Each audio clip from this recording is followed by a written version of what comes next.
नमस्कार मित्रों।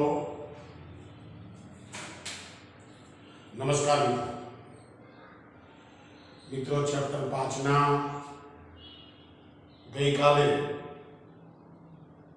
આપણે 4-5 દાખલા જોયા છે। આજે પણ બીજા 3-4 દાખલા ગણવા છે। મિત્રો દાખલા આજે જે ગણાવું છું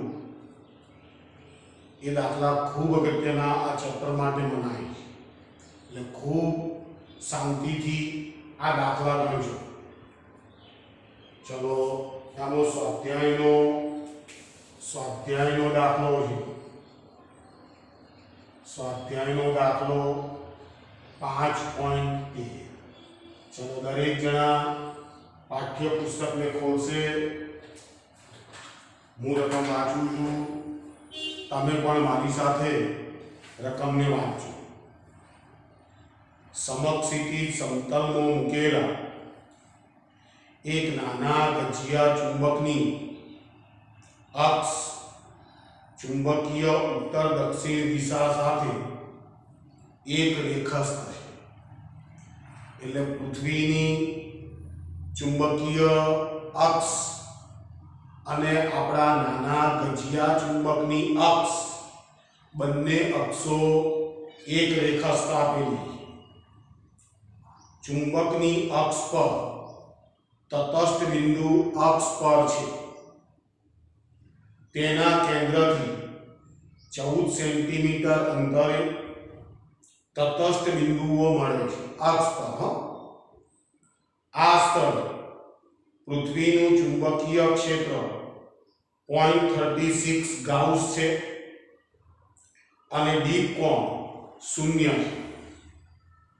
ચુંબકના કેન્દ્રથી તેના લંબ દ્વિભાજક ઉપર આટલા જ અંતરે કુલ ચુંબકીય ક્ષેત્રનું મૂલ્ય કેટલું હશે? મિત્રો ટૂંકમાં આપણે અક્ષ ઉપર અને વિષુવરેખા પર 14 સેન્ટીમીટર અંતરે તટસ્થ બિંદુ મેળવવું છે।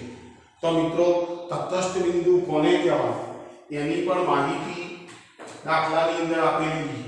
મિત્રો ધ્યાનથી એવું બિંદુ કે જે બિંદુ પાસે મિત્રો બરોબર ધ્યાનથી જે બિંદુ પાસે પૃથ્વીનું ચુંબકીય ક્ષેત્ર અને આપણા મેગ્નેટનું ચુંબકીય ક્ષેત્ર સમાન મૂલ્યનું અને પરસ્પર વિરુદ્ધ દિશામાં થાય એ બિંદુ પાસે ચુંબકીય ક્ષેત્રનું મૂલ્ય પરિણામી મૂલ્ય ત્યાં 0 બને અને આવા બિંદુઓને નલ પોઈન્ટ્સ કહેવાય, તટસ્થ બિંદુઓ કહેવાય।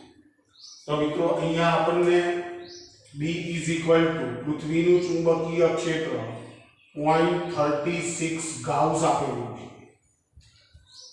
હવે મિત્રો ધ્યાન, આપણને મેગ્નેટ કેવી રીતે મૂકેલો છે? તો પૃથ્વીના ચુંબકીય ક્ષેત્રને સમાંતર અથવા તો એની બંનેની અક્ષો એકબીજાને એક રેખસ્થ બની જાય છે એ રીતના મૂકેલો છે। હું માની લઈએ કે પૃથ્વીની ચુંબકીય ક્ષેત્ર રેખાઓ માની લો કે આ રીતના મૂકું। આ પૃથ્વીની ચુંબકીય ક્ષેત્ર રેખા માની લો કે હાલ હું એને B કહી, બરાબર છે। હવે ચુંબકીય ક્ષેત્ર રેખાઓ આમ જાય છે એટલે આ બાજુ એનો ઉત્તર ધ્રુવ હશે અને આ બાજુ એનો દક્ષિણ ધ્રુવ હશે। હવે મિત્રો ખાસ ધ્યાન રાખજો। હવે મિત્રો આ ચુંબકીય ક્ષેત્રમાં હું એક નાનો ગજિયો ચુંબક મૂકું છું। માની લઈએ કે આ રહ્યો આપણો ગજિયો ચુંબક છે। મિત્રો બરોબર ધ્યાનથી સમજો। હવે મેગ્નેટની અક્ષ કઈ થશે? તો મેગ્નેટની અક્ષ આ થઈ, આ મેગ્નેટની અક્ષ, બરાબર છે। એટલે જે ચુંબકીય ક્ષેત્ર હતું પૃથ્વીનું ચુંબકીય ક્ષેત્ર અને મેગ્નેટની અક્ષ એકબીજાને એક રેખસ્થ બની ગઈ કહેવાય। હવે મિત્રો ખાસ ધ્યાન રાખો।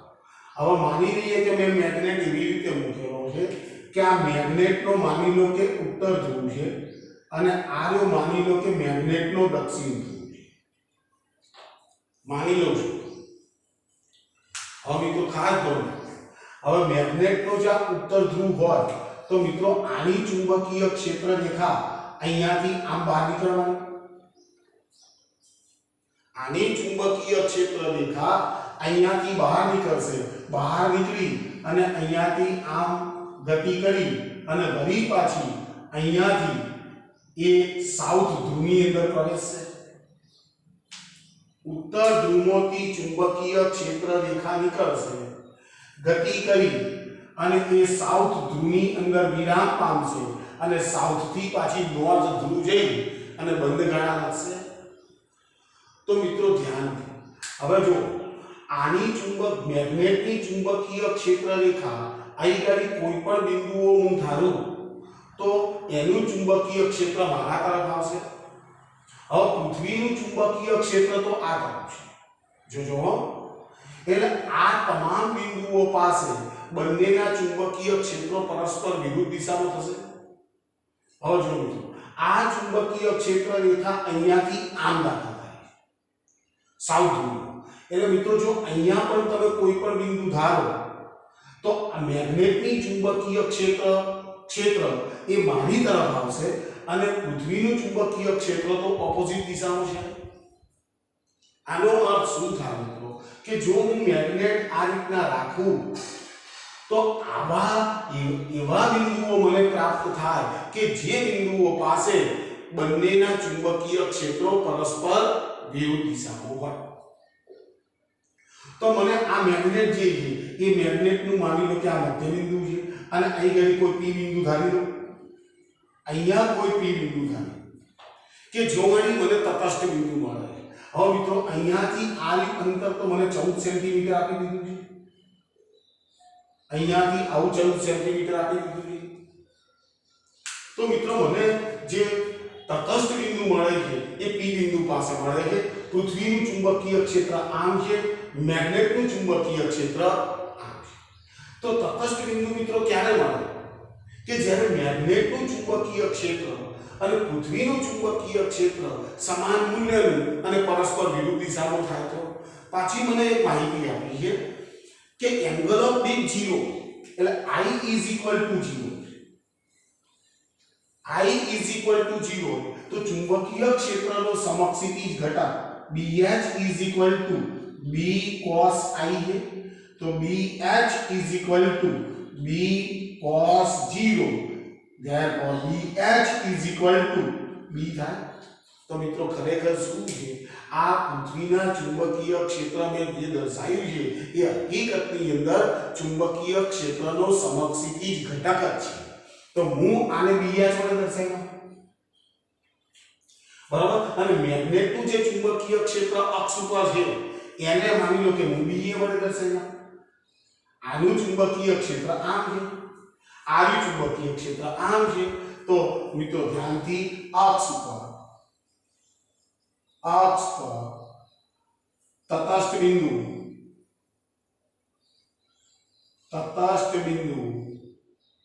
મળે. અક્ષ ઉપર તટસ્થ બિંદુ મળે તે માટે P બિંદુ પાસે BA is equal to BH થવું જોઈએ. મિત્રો ખાસ ધ્યાન રાખજો, આકૃતિ તમારે દોરવી પડશે. BA is equal to BH થવું જોઈએ. હવે BH ની કિંમત કોના જેટલી છે? B જેટલી. તો મને પૃથ્વીનું ચુંબકીય ક્ષેત્ર આપેલું જ છે મિત્રો ધ્યાનથી. therefore BA is equal to 0.36 Gauss. ખ્યાલ આવ્યો મિત્રો? તો BA ની કિંમત 0.36 Gauss જેટલી હશે. ચલો મિત્રો હવે મને વિષુવ રેખાઓ છે લંબ દ્વિભાજક. તો મિત્રો ધ્યાનથી અહીંયાથી માની લો કે હું એની વિષુવ રેખા દોરું. આરી વિષુવ રેખા. હવે માની લઈએ કે અહીં ગાડી કોઈ Q બિંદુ ધારી લો. અહીંયા Q બિંદુ ધારી લો. તો મિત્રો જો એની ચુંબકીય ક્ષેત્ર રેખા જો પૃથ્વીનો ચુંબકીય ક્ષેત્રનો સમક્ષિતિજ ઘટક તો આમ જ જાય. હવે મિત્રો જો આની મેગ્નેટની ચુંબકીય ક્ષેત્ર રેખા અહીંયાથી આમ ગઈ અને અહીંયાથી આમ જતી રહી એટલે મિત્રો આ બિંદુ પાસે મેગ્નેટનું જે ચુંબકીય ક્ષેત્ર હશે એ મેગ્નેટનું ચુંબકીય ક્ષેત્ર પણ આ દિશામાં આવશે જેને હું BE કહું છું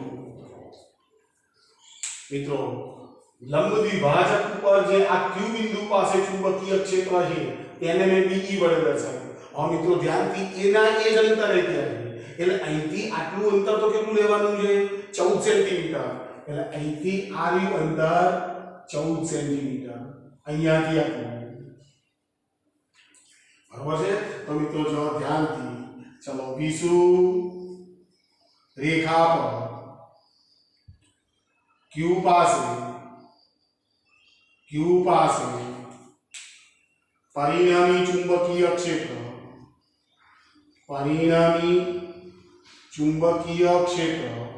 चलो B इज इक्वल टू મિત્રો ધ્યાનથી B is equal to BE plus BH બંનેની દિશા એક જ દિશામાં એટલે ચૌહાણી તટસ્થ બિંદુ ના મળે તમને હવે મિત્રો B બરાબર BE પ્લસ BH હવે મિત્રો આ વિષુવ રેખા છે આ વિષુવ રેખા બરાબર છે તો આપણે સંબંધો જાણીએ છીએ કે ભાઈ અક્ષ ઉપર મળતું જે ચુંબકીય ક્ષેત્ર છે એના કરતા વિષુવ રેખા પર મળતું ચુંબકીય ક્ષેત્ર એના કરતા અડધું હોય આપણે સૂત્ર શું લખીએ છીએ મિત્રો ધ્યાનથી આપણે અક્ષ ઉપર ચુંબકીય ક્ષેત્ર ટ્વાઇસ km upon r³ લખીએ અને વિષુવ રેખા પર ચુંબકીય ક્ષેત્ર કેટલું લખીએ છીએ km upon r³ લખીએ એટલે વિષુવ રેખા પર અડધું થયું તો મિત્રો અક્ષ ઉપર તો ચુંબકીય ક્ષેત્ર મેં BA મેળવેલું છે તો મિત્રો આની જગ્યા પર આવું કરું E is equal to BA/2 plus BH E is equal to 0.36/2 plus 0.36 E is equal to 0.18 વત્તા 0.36 E is equal to આ પરિણામી ચુંબકીય ક્ષેત્ર 8 ને 6 14 નો ચોગડો વધી પડી 1 4 ને 5 તો 0.54 ગાઉસ મિત્રો ખૂબ અગત્યનો દાખલો ચલો મિત્રો સારી રીતે ઉતારજો મિત્રો સાથે સાથે મને 5.14 સ્વાધ્યાયનો 5.14મો દાખલો છે એ આના અનુસંધાનમાં પૂછેલો 5.14મો દાખલો તો પહેલા ઉતારો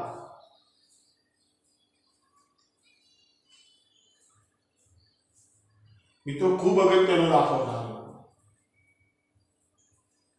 ચલો 5.14મો શું કહેવાય મિત્રો બરાબર ધ્યાનથી સમજો જો સ્વાધ્યાય 5.13 ના ગજિયા ચુંબકને 180 ડિગ્રી જેટલા ઘુમાવવામાં આવે તો હવે નવા તટસ્થ બિંદુઓ ક્યાં કૌંસમાં કેટલા અંતરે મળશે હવે મિત્રો ધ્યાનથી જોજો હવે આ મેગ્નેટને મારે ઘુમાવી નાખવાનું છે 180 ડિગ્રી જેટલો તો જો મિત્રો હવે હું આ ચિત્ર તો રાખું જ છું નીચે નવું ચિત્ર દોરું છું આ પૃથ્વીનો સમક્ષ એ તો બધું એમનું એમ જ છે આ બધું એમનું એમ આલો આપણને ખબર પડી ગઈ છે કે આલો હવે બીજા છે બરાબર છે હવે હું મેગ્નેટને ઊંધો કરી નાખું જોજો મિત્રો હવે આ માની લઈએ કે આપણો જે મેગ્નેટ હતો એ મેગ્નેટનો દક્ષિણ ધ્રુવ આ બાજુ લઈ દીધો અને ઉત્તર ધ્રુવ આ બાજુ લઈ દીધો હવે મિત્રો ધ્યાનથી જોજો હું એકને ચુંબકીય ક્ષેત્ર રેખાઓ વધારે દોરું છું જોજો હવે મિત્રો શું થશે આની અંદરથી ચુંબકીય ક્ષેત્ર રેખા નીકળશે જો આની અંદરથી ચુંબકીય ક્ષેત્ર રેખા નીકળી અને દક્ષિણની અંદર વિરામ પામશે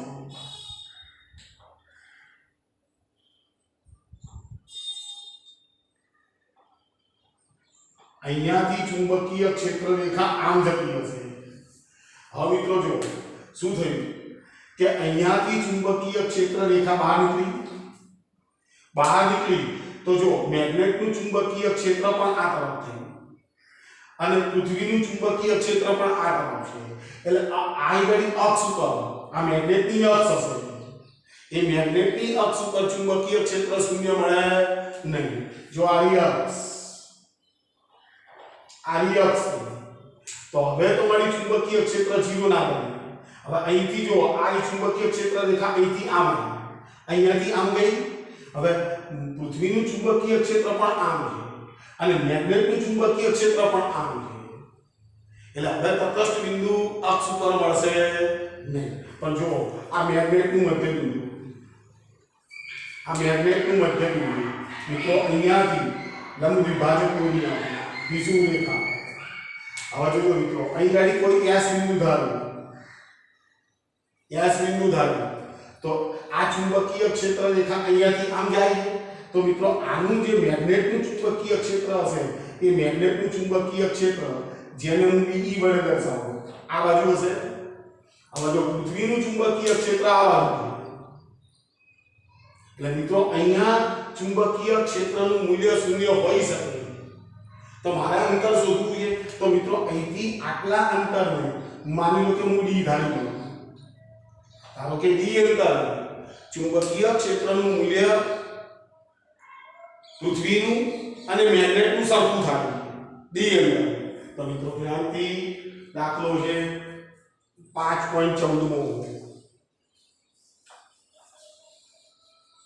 મિત્રો ધ્યાનથી જોજો B તો મને આપેલો જ છે હવે આકૃતિમાં દર્શાવ્યા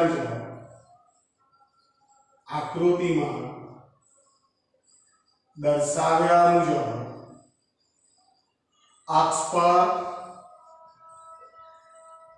चुंबकीय क्षेत्र और अक्ष पर तटस्थ बिंदु मળી શકે નહીં ખ્યાલ આવ્યો તમને અક્ષ પર ચુંબકીય તટસ્થ બિંદુ ના હોય તેથી આકૃતિમાં દર્શાવ્યા મુજબ વિષુવ રેખા પર S બિંદુ પાસે તટસ્થ બિંદુ મળે છે બરાબર ને મેં ધારણા કરી દીધી તો મિત્રો થવું શું જોઈએ BE બરાબર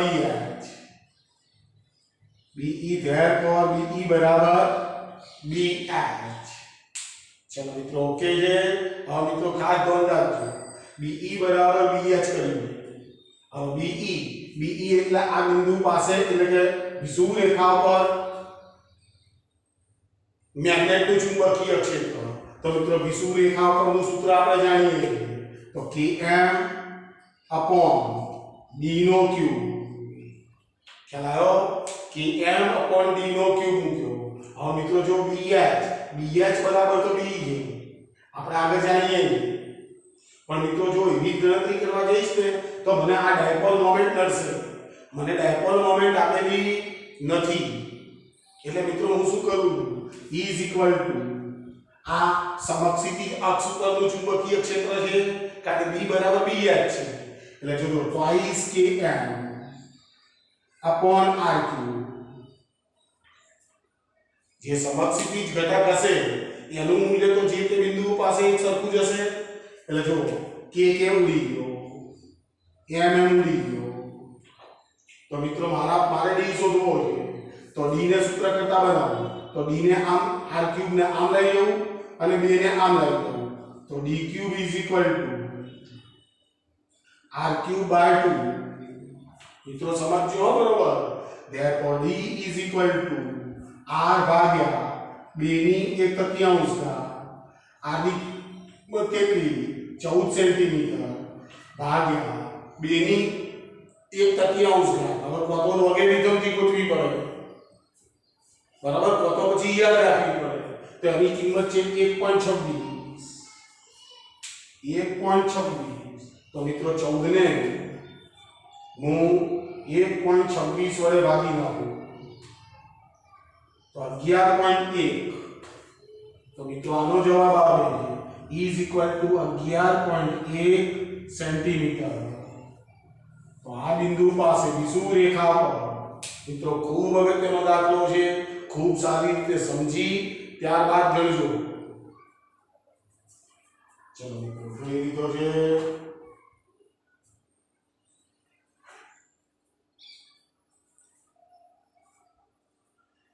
चलो मित्रों बीजो दाखलो पण खूब अगत्यनो छे। स्वाध्यायनो 5.15 नो दाखलो। स्वाध्यायनो 5.15 नो दाखलो लई लीधो छुं। मित्रों चित्रो सारा दोजो तो समजाशे सारी बात छे सरल। चलो मित्रों 5.15 નો દાખલો લઉં છું। 5.25 into 10⁻² જૂલ પર ટેસ્લા મેગ્નેટિક મોમેન્ટ ધરાવતા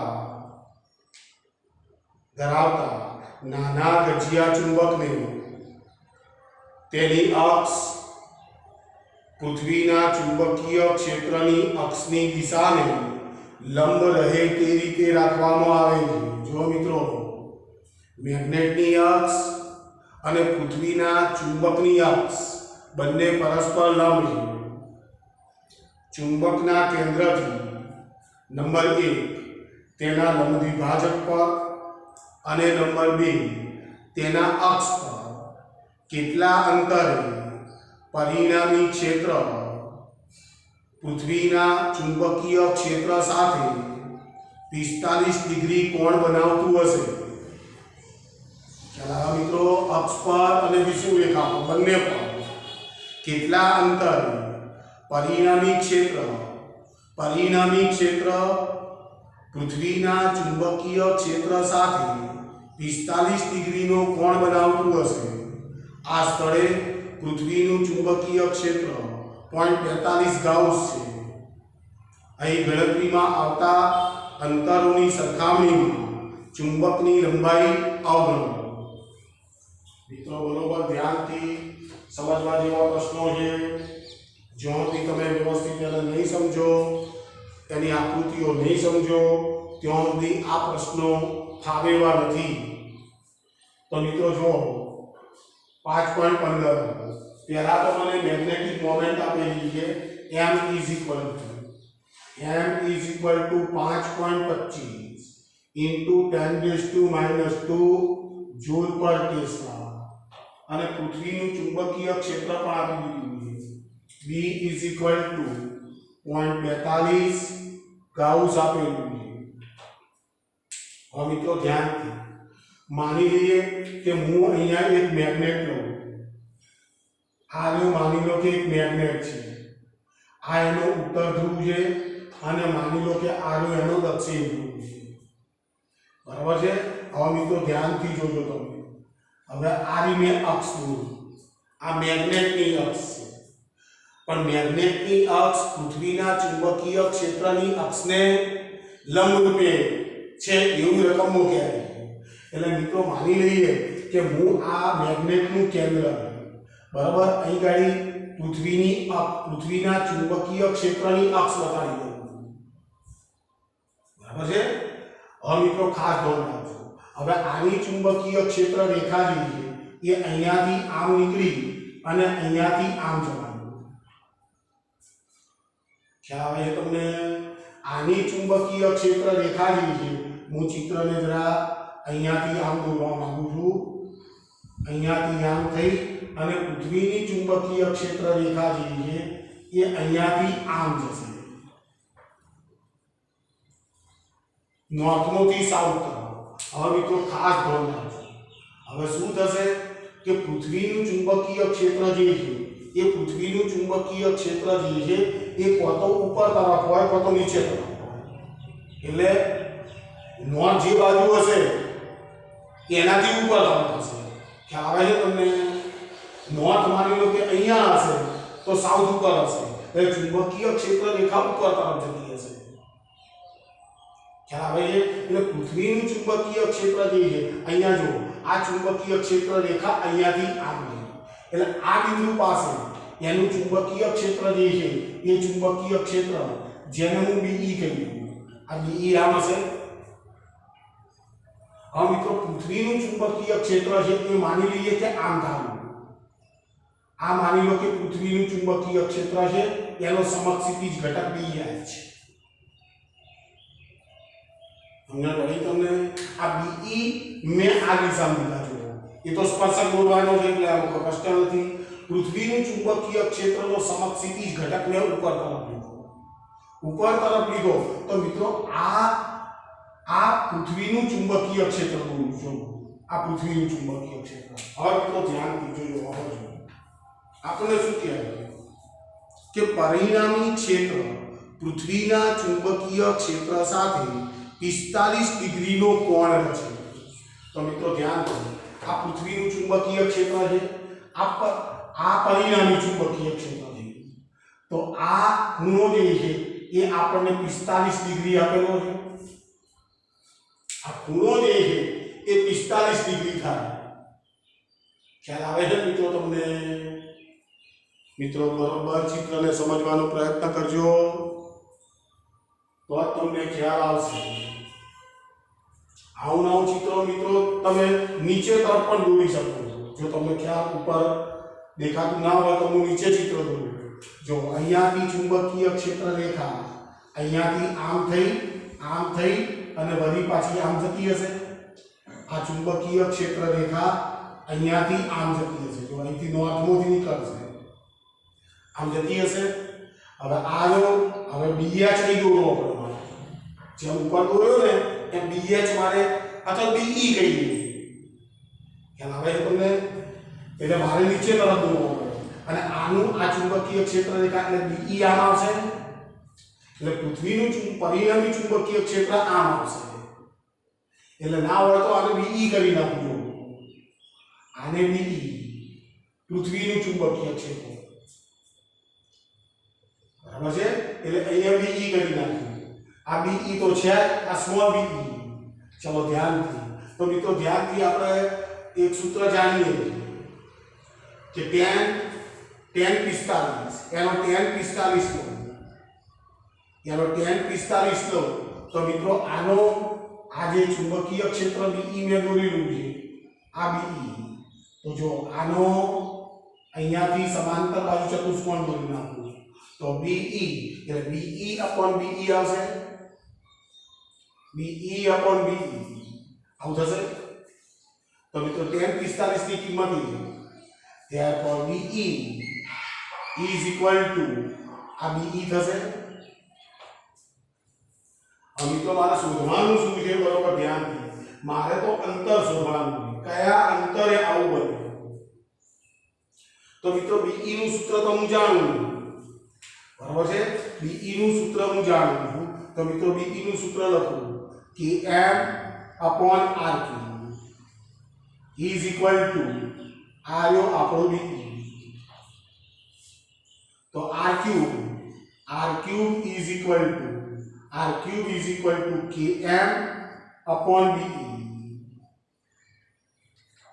આ પૃથ્વીનું ચુંબકીય ક્ષેત્ર એટલે આ BE છે મિત્રો. આ BE છે. આ પરિણામી BE છે પરિણામી ચુંબકીય ક્ષેત્ર છે. એટલે અહીંયા BE કરી નાખ્યું. તો મિત્રો કિંમતો મૂકી દો. તો k ની કિંમત તો આપણે 10⁻⁷ લઈશું. તો R cube is equal to 10⁻⁷. Dipole moment 5.25 10⁻² અને ભાગ્યા BE એટલે 0.42 into 10⁻⁴. ચલો મિત્રો ઓકે છે. તો મિત્રો હું ભાગાકાર કરી નાખું. 5.25 ભાગ્યા 0.42 એટલે 12.5. ચલો is equal to 12.5 અને ઘાતાંક જોઈ લઈએ જરા. ચલો આ 7 ને 2 9 9મોથી 4 ગયા. 9મોથી 4 જાય તો 5 એટલે 10⁻⁵ is equal to 125 ગુણ્યા 10⁻⁶ R cube ની કિંમત. તો तो घनमूल निकले r इज इक्वल टू 5 गुणिया 10⁻²⁻² metre is equal to 5 centimetre. मित्रों बरोबर ध्यान थी समझो। तो विषुव रेखा पर विषुव थी आयु अंतर r લઈ લીધું છે। आयु अंतर r લીધું છે। હવે મિત્રો મને શું કહે છે અક્ષ ઉપર પણ શોધવાનું। મારે આ જે બિંદુ છે અક્ષ ઉપર મારે પૃથ્વીનું ચુંબકીય પરિણામી ચુંબકીય ક્ષેત્ર જે છે એ પૃથ્વીના ચુંબકીય ક્ષેત્ર સાથે 45 ડિગ્રીનો ખૂણો રચવો જોઈએ। તો મિત્રો ધ્યાનથી હવે અક્ષ પર જોજો। હવે અક્ષ પર બરાબર માત્ર અંતર શોધવાનું છે। તો હું સીધું સૂત્ર લઈ લઉં BA is equal to BE। BA એ બોરાક્સ સ્વીચ માટે therefore BA ની કિંમત ખબર છે આપણને twice km upon r dash નો ક્યુબ અંતર બદલાશે ને r dash નો cube is equal to BE। તો r dash નો cube is equal to twice km upon BE is equal to 2 गुणिया 10⁻⁻7 5.25 10⁻², અને ભાગ્યા 0.42 ગુણ્યા 10⁻⁴ r ડેશ નો ક્યુબ is equal to ચલો મિત્રો ભાગાકાર તમે કે પાછો ફરીથી 2 ગુણ્યા 5.25 ભાગ્યા 0.42 એટલે 25 આવે 25 5.25 ગુણ્યા 2 ભાગ્યા 0.42 ને 25 બતાવે 25 is equal to 25 uh 25 into 10⁻², चलो 10⁻⁻5 આવશે 10⁻⁻5 એટલે r ડેશ નો ક્યુબ r ડેશ નો ક્યુબ જ આવે ને r ડેશ નો ક્યુબ આવે। હવે મિત્રો જો પેલું 10⁻⁵ છે એટલે ફોર્મ કરું અહીં ઘડી 250 કરી નાખું 10⁻⁻6 10⁻⁻6 so therefore r dash is equal to 250 તેનું ઘનમૂળ ગુણ્યા 10⁻²। મિત્રો ઘનમૂળ કોતો લોગેરિધમ થી કાઢવું પડશે। હવે આનું ઘનમૂળ ના નીકળે તો r dash is equal to જો હું ઘનમૂળ કહું તમને એનું 6.30 આનું ઘનમૂળ છે 6.30 10⁻² metre r dash is equal to 6.30 centimetre. મિત્રો તમે શોધજો ખૂબ અગત્યના દાખલા છે મિત્રો।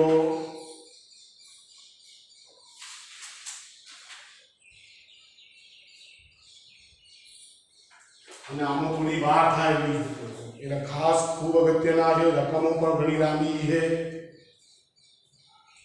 चलो 5.18 નો દાખલો 5.18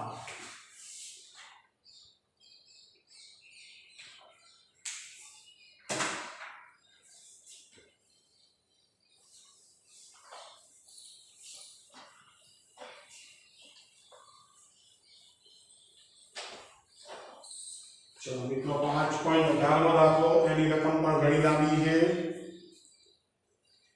एक लांबो सीधो तार પશ્ચિમથી દક્ષિણ તરફ, પશ્ચિમથી દક્ષિણ તરફ. તો મિત્રો આપણે ચિત્ર પહેલા દોરી નાખીએ એટલે તકલીફ ના પડે. જો આ ઉત્તર છે, આ દક્ષિણ છે, આ પૂર્વ છે અને આ પશ્ચિમ છે. ઉત્તર નોર્થ પોલ, આ રહ્યો સાઉથ પોલ, આ રહ્યું પૂર્વ એટલે ઈસ્ટ અને પશ્ચિમ એટલે વેસ્ટ. આ ડબલ્યુ. હવે મિત્રો જો એક લાંબો સીધો તાર પશ્ચિમથી દક્ષિણ તરફ, પશ્ચિમથી દક્ષિણ તરફ, આ પશ્ચિમ દિશા અને દક્ષિણ તરફ 10 ડિગ્રીથી અને પૂર્વથી ઉત્તર તરફ, પૂર્વથી ઉત્તર તરફ, આ પૂર્વથી ઉત્તર તરફ. એટલે મિત્રો એને તાર કેવી રીતે મૂક્યો? જો આવી આ તાર આવી જ થયો. આ રહ્યો 10 ડિગ્રી અને એ જ પ્રમાણે આ રહ્યો 10 ડિગ્રી. જો મિત્રો ફરી વાંચું, એક લાંબો સીધો તાર પશ્ચિમથી દક્ષિણ તરફ, પશ્ચિમથી દક્ષિણ તરફ થયું અને પૂર્વથી ઉત્તર તરફ, પૂર્વથી ઉત્તર તરફ 10 ડિગ્રીની દિશામાં 2.5 એમ્પિયર વિદ્યુત પ્રવાહનું વહન કરે. આવો પ્રવાહ I is equal to 2.5 ampere. મિત્રો જોજો હવે શું કહેવાય. આ સ્થળ મેગ્નેટિક મેરિડિયન, ભૌગોલિક મેરિડિયનથી 10 ડિગ્રી પશ્ચિમ તરફ છે. મિત્રો ધ્યાનથી આ મેગ્નેટિક મેરિડિયન આપ્યું. તો મિત્રો મેગ્નેટિક મેરિડિયન ઉત્તરથી પશ્ચિમ તરફ. જો શું કહે છે? આ સ્થળે મેગ્નેટિક મેરિડિયન ભૌગોલિક મેરિડિયનથી, ભૌગોલિક મેરિડિયન તો મિત્રો આવા જ હશે ને. આ ભૌગોલિક મેરિડિયન, આ ભૌગોલિક ધ્રુવો જ છે બધા. ભૌગોલિક ઉત્તર, ભૌગોલિક દક્ષિણ. આ ભૌગોલિક ઉત્તર, આ ભૌગોલિક દક્ષિણ, આ ભૌગોલિક પૂર્વ, ભૌગોલિક પશ્ચિમ. તો ભૌગોલિક જે સમતલ છે એનાથી મેગ્નેટિક મેરિડિયન, આ સ્થળે મેગ્નેટિક મેરિડિયન ભૌગોલિક મેરિડિયનથી 10 ડિગ્રી પશ્ચિમ તરફ. એટલે મિત્રો જો આ સમતલ છે ને એ ઘડી આવી જ છે, આવી 10 ડિગ્રી. આ મેગ્નેટિક મેરિડિયન, આ છે મેગ્નેટિક મેરિડિયન. અને જો આ શું છે?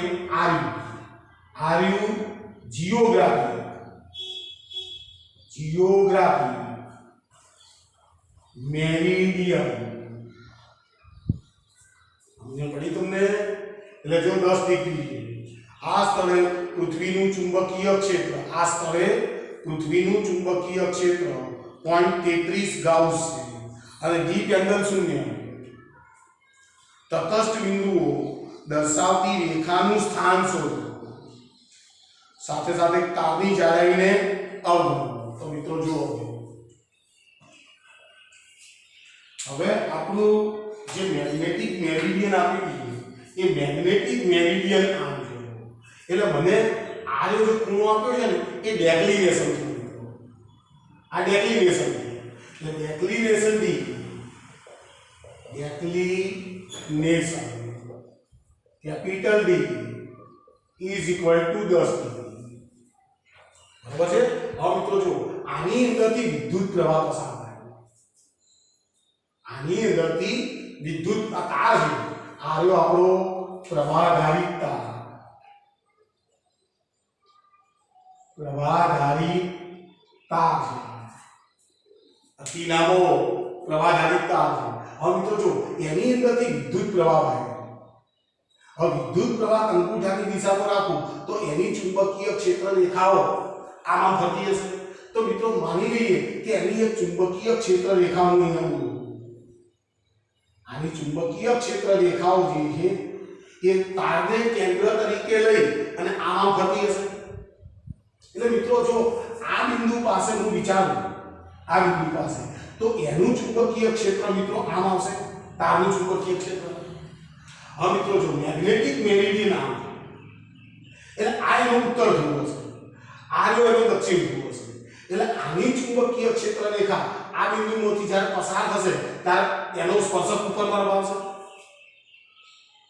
એટલે હું આ એવું બિંદુ વિચારું છું કે જે બિંદુ પાસે મને તટસ્થ બિંદુ મળે તો મિત્રો માની લઈએ કે આની અંતર જે છે એ અંતર અહીંયાથી આ જેટલું છે આ અંતરને આ કીધું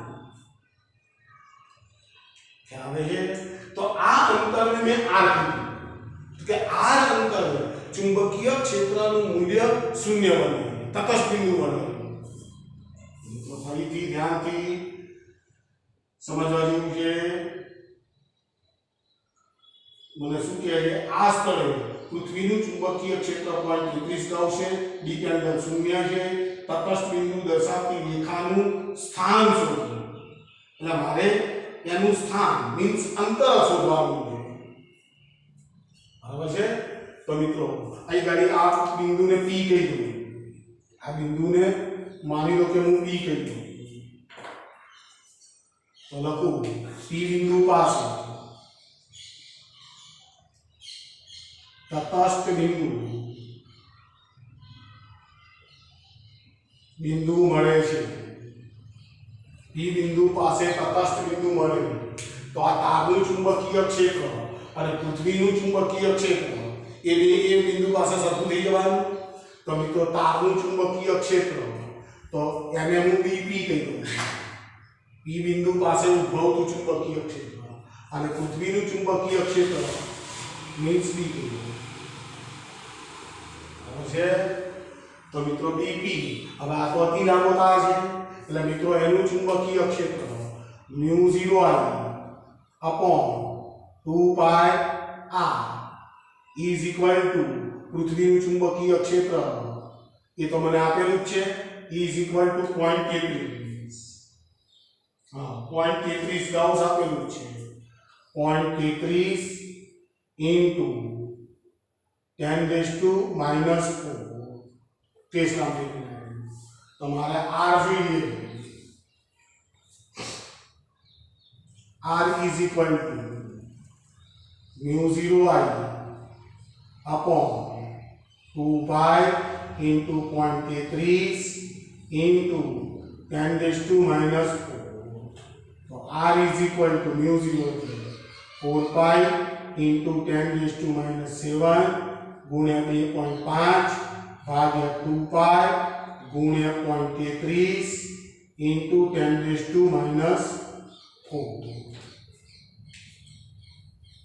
ચલો પાઈ ઉડી ગયા આ 2 દુ 4 એટલે ઉપર 5 આવશે ઉપર 5 આવશે તો 5 ભાગ્યા 0.33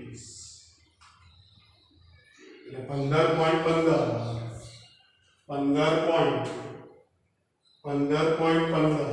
r is equal to 15.15 ગુણ્યા 10⁻⁴ આ ઉપર જશે 10⁻⁻³ અને આ આવશે metre therefore r is equal to 1.52 કરી નાખું 1.52 ગુણ્યા 10⁻² metre r is equal to 0.52 centimetre મિત્રો આ જે r અંતર છે ને એ r અંતર તારથી અંતર હશે જો આ અંતર જે છે ને એ અહીંયા અંતર હતું મારું ખોટું બધું કરતા અહીંયાથી તો આ તો તાર હતી લોકો એટલે આ તાર જે છે એ તારથી આની લંબ અંતર હશે એટલે અહીંયાથી આની લંબ અંતર આ અહીંયા એટલે આની આ છે ખ્યાલ આવે છે તમને બરોબર એટલે r is equal to 1.52 centimetre મિત્રો પ્રશ્નો થોડા અઘરા પડેલા છે છતાં સમજી અને સારી રીતે ગણજો પરીક્ષામાં પૂછાવાની પૂરેપૂરી શક્યતાવાળા પ્રશ્નો છે ઉતારી લો તારે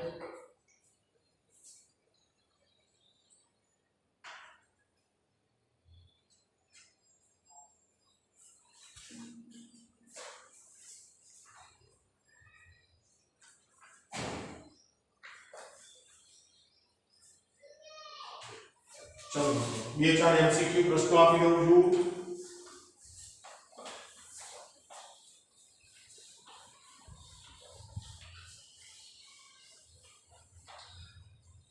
બે ચાર એમસીક્યુ પ્રશ્નો આપી દઉં છું. બરાબર ધ્યાનથી પૃથ્વીની સપાટી પર કોઈ સ્થળે પૃથ્વીના ચુંબકીય ક્ષેત્રના સમક્ષિતિજ ઘટક અને ઉર્ધ્વ ઘટક એક સરખા. પૃથ્વીની કોઈ સ્થળ એનો સમક્ષિતિજ ઘટક અને ઉર્ધ્વ ઘટક સરખા, તો આ સ્થળે મેગ્નેટિક ડીપ એંગલ કેટલો હશે? મેગ્નેટિક ડીપ એંગલ શોધવાનું. તો મને શરત આપી BH બરાબર B. આ સમક્ષિતિજ ઘટક, આ શિરોલંબ ઘટક.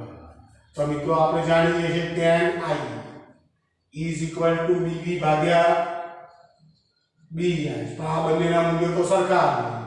tan I is equal to 1.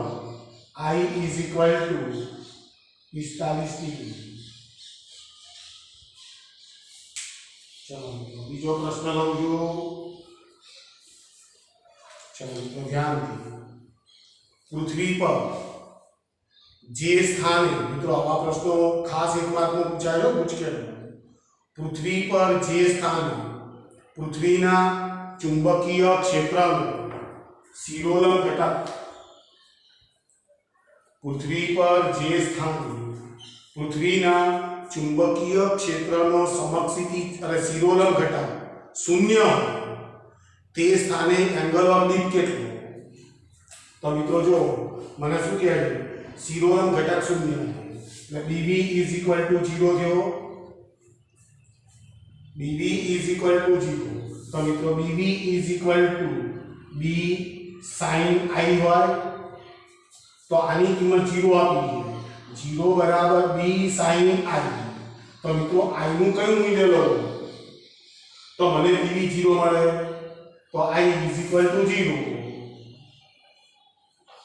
ખ્યાલ મિત્રો મને શું કહે છે, શિરોલંબ ઘટક શૂન્ય હોય તો એંગલ ઓફ ડીપ કેટલો? તો મિત્રો મેં વિચાર્યું BB બરાબર 0, BB ની કિંમત આવી મળે. તો હું આની કઈ કિંમત મૂકું કે જેથી BB 0 થઈ જાય? ચલો કોઈ એક સ્થાન પર પૃથ્વીના ચુંબકીય ક્ષેત્રનો સમક્ષિતિજ ઘટક તેના ઉર્ધ્વ ઘટક કરતા √3 ગણો. જો મિત્રો સમક્ષિતિજ ઘટક તેના ઉર્ધ્વ ઘટક કરતા √3 ગણો. આ સમક્ષિતિજ ઘટક √3 ગણો છે કોના કરતા? BB કરતા. સમક્ષિતિજ ઘટક તેના ઉર્ધ્વ ઘટક કરતા √3 ગણો. તો આ સ્થાને એંગલ ઓફ ડીપ કેટલો? તો મિત્રો જો tan I is equal to BB upon BH. tan I is equal to BBM no m ભાગ્યા √3 into BB. BB cancel. Therefore tan I is equal to 1 by √3. Therefore I is equal to pi by 6. Pi by 6 radian. તો મિત્રો આ બધા એક માર્કના પ્રશ્નો. મિત્રો એક ખૂબ સરસ પ્રશ્ન આપું છું. જો L જેટલી લંબાઈ ધરાવતા સ્ટીલના એક સુરેખ તારનું ચુંબકીય ડાયપોલ મોમેન્ટ m. L લંબાઈનો એક તાર છે, સુરેખ તાર છે, તેની ચુંબકીય ડાયપોલ મોમેન્ટ m. જો આ તારને અર્ધવર્તુળાકાર ચાપના રૂપમાં વાળવામાં આવે તો દ્વિચુંબકીય ડાયપોલ મોમેન્ટ કેટલી થાય? તો આવા પ્રશ્નો સારા પૂછાય. જો મારી પાસે એક L લંબાઈનો તાર, L લંબાઈનો આ મેગ્નેટ છે, જે તો ડાયપોલ મોમેન્ટ હોય ને, આ તાર, આ એના છેડા થયા, આનો છેડો. તો મિત્રો એની ડાયપોલ મોમેન્ટ m આપી દીધી. તો ડાયપોલ મોમેન્ટ જો પેલો P બરાબર Q into twice આ વિદ્યુત ડાયપોલ મોમેન્ટ. તો તો આની ડાયપોલ મોમેન્ટ કેવી રીતે શોધાય? તો કોઈ પણ એક ધ્રુવનું મૂલ્ય મીન્સ ધ્રુવમાન p * l. p કોણ છે?